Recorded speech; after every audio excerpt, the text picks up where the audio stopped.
আপনার কি কখনো মনে হয়েছে যে কোনো সেলিব্রিটি আপনার পছন্দের বলে তার বিজ্ঞাপন করা জিনিসটাও আপনার ভালো লেগে গেল?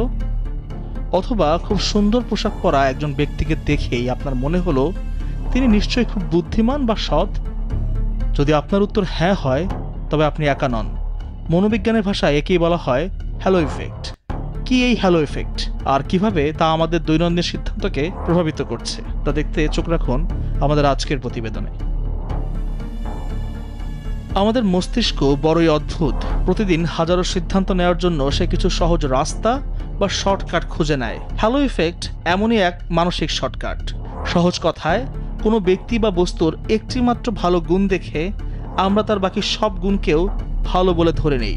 ঠিক যেমন কোনো দেবদূতের মাথার উপর থাকা আলোর বলয় বা হ্যালো তার পুরো শরীরকে আলোকিত করে তোলে। উদাহরণ দিলে বিষয়টি আরও পরিষ্কার হবে।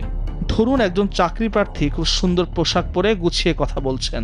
ইন্টারভিউয়াররা হয়তো ধরেই নিলেন যে তিনি কাজেও ততটাই দক্ষ, যদিও তার কাজের দক্ষতা তখনও যাচাই করা হয়নি। এটাই হলো হ্যালো এফেক্ট। শুধু ব্যক্তি নয়, ব্র্যান্ডের ক্ষেত্রেও এই ইফেক্ট কাজ করে। যেমন একটি জনপ্রিয় মোবাইল কোম্পানির একটি মডেল আপনার খুব ভালো লেগেছে, আপনি হয়তো ধরেই নেবেন যে ওই কোম্পানির বানানো ল্যাপটপ, ঘড়ি বা অন্য যে কোনো প্রোডাক্টই সেরা মানের হবে। অথচ দেখবেন সেই তারকাই কিন্তু ব্যবহার করছে অন্য কোনো ব্র্যান্ডের ফোন। বিজ্ঞাপন জগৎ এই হ্যালো এফেক্টের উপর ভিত্তি করেই কোটি কোটি টাকার ব্যবসা করে।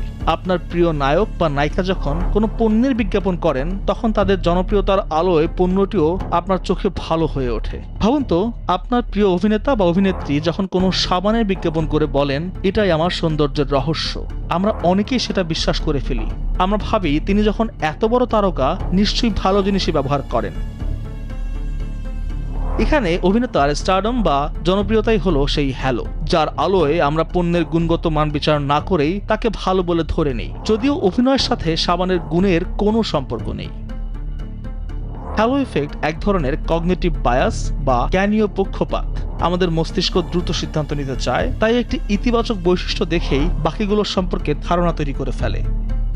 এর ঠিক উল্টোটাও হয়, যাকে আমরা হর্নস এফেক্ট বলি। কি এই হর্নস এফেক্ট? কারো একটি খারাপ দিক দেখে তার বাকি সবকিছুকেই এ সময় খারাপ বলে মনে করা হয়। যেমন কেউ হয়তো একটু অগোছালো পোশাক পরেছেন আর আমরা তাকে অযোগ্য বলে ভেবে বসলাম। বিষয়টা হর্নস এফেক্টের জন্য হয়, যা হ্যালো ইফেক্টের সম্পূর্ণ বিপরীত।